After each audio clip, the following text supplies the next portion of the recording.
আজকে আমি ১ কাপ আটা আর একটা ডিম দিয়ে সন্ধ্যার নাস্তাটা করলাম। আসসালামু আলাইকুম সবাইকে। আর এটা বানাতে কিন্তু অনেক সহজ আর সময়ও কিন্তু অনেক কম লাগে। বাসায় যদি হঠাৎ কোনো মেহমান এসে পড়লো বা বাচ্চারা আবদার করলো বিকালে কি খাবে, তখন কি করবেন এটা বানাতে পারেন এবং টিফিনেও কিন্তু এটা দিতে পারেন। এখানে আমি ১ কাপ আটা নিলাম আর দিলাম স্বাদ মতো লবণ। শুকনো উপকরণগুলো ভালো করে মিশিয়ে নিয়েছে। তারপর এখানে কিছুটা সয়াবিন তেল দিয়ে মাখিয়ে নিচ্ছে। আর বন্ধুরা যারা আমার চ্যানেলে আজ নতুন ভিডিও দেখছেন কিন্তু চ্যানেলটাকে সাবস্ক্রাইব করতে ভুলে গেছেন, তাদের কাছে প্লিজ অনুরোধ রইল চ্যানেলটাকে সাবস্ক্রাইব করে আমার পাশে থাকতে পারেন। আর এখানে যে নর্মাল পানি দিয়ে এখন এই যে ডোটা তৈরি করলাম আর হাতে একটু তেল মাখিয়ে নিয়েছে। আর এটা রেস্টে রেখে দিলাম। এখন হচ্ছে ভিতরের পুরটা তৈরি করব।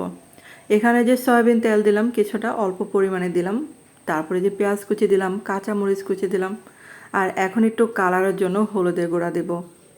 তারপর যেহেতু একটা ডিম, এখানে একটা ডিম দিয়ে আমি করলাম।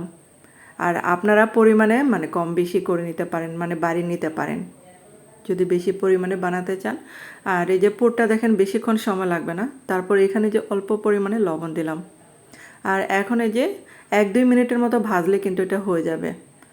এখন এই যে ডোটাকে আমি কয়েকটা ভাগে ভাগ করে নিয়েছি, যে কয়টা বানাবো এই নাস্তাটা সেই কয়টা ভাগ করে নেব। আর এগুলা কিন্তু কোনো বেলাবেলি করা লাগবে না, বেলাবেলি ছাড়াই কিন্তু এই নাস্তাটা তৈরি করা যাবে। তারপর দেখেন একটা প্লেটে আমি একটু হাতে তেল মাখিয়ে নিলাম আর হাত দিয়ে দেখেন এটা আমি এভাবে রুটির মতো বানিয়ে নিচ্ছি। যতটা সম্ভব একটু পাতলা করা যায়। আর এখন এই যে পুরটা দিয়ে দিব। আর আমার কাছে কিন্তু এই নাস্তাটা বানাতে অনেক সহজ লাগে। এটা কিন্তু আমি প্রায় এটা করি। যদি হঠাৎ কোনো মেহমান এসে পড়লো তখন এটা বানিয়ে দেই। তো এটা বানাতে অনেক সহজ আর অনেক কম সময় লাগে। তারপরে যেরকম করে হাত দিয়ে একটু চেপে দিলেই হবে। আর আপনারা চাইলে একটু ডিজাইনের জন্য কাঁটা চামচ দিয়েও একটু ডিজাইন করে নিতে পারেন। এখন এই যে আরেকটা বানিয়ে দেখাচ্ছে। এটা যদি বানাতে যান আপনার বানাতে ভালোই লাগবে, কারণ হচ্ছে এগুলা বেলাবেলি ঝামেলা নেই, হাত দিয়ে একটু করলেই হয়ে যায় রুটির মতো।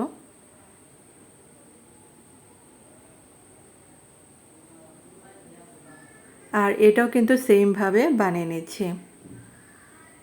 তো সবগুলো কিন্তু এভাবে বানিয়ে নিলাম। তো ১ কাপ আটা দিয়ে আমার এই কয়টা হয়েছিল নাস্তা। আর এখন দেখেন এতটা তেল ইউজ করি নাই, কম তেলেই এগুলা মিডিয়াম আঁচে ভেজে নিতে হবে। আর এই যে এখন দেখেন এটা ভাজতেও অনেক কম সময় লাগে। তো এটাই যে দিতে দিতে তেলটা যেহেতু আগে থেকে গরম ছিল, তো দিতে দিতে এক সাইড এরকম হয়ে গেছে।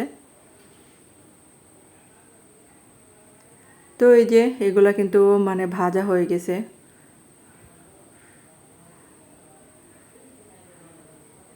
তো চুলা থেকে এখন নামিয়ে ফেলছি এগুলা।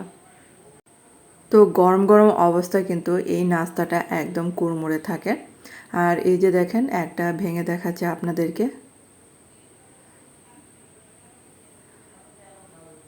তো আপনারা চাইলে কিন্তু এখানে আরও সবজিও অ্যাড করতে পারেন, যেমন গাজর, বরবটি, এটা দিলেও কিন্তু অনেক ভালো লাগবে, বা চিকেন দিয়েও করতে পারেন। তো ধন্যবাদ সবাইকে ভিডিওটা দেখার জন্য।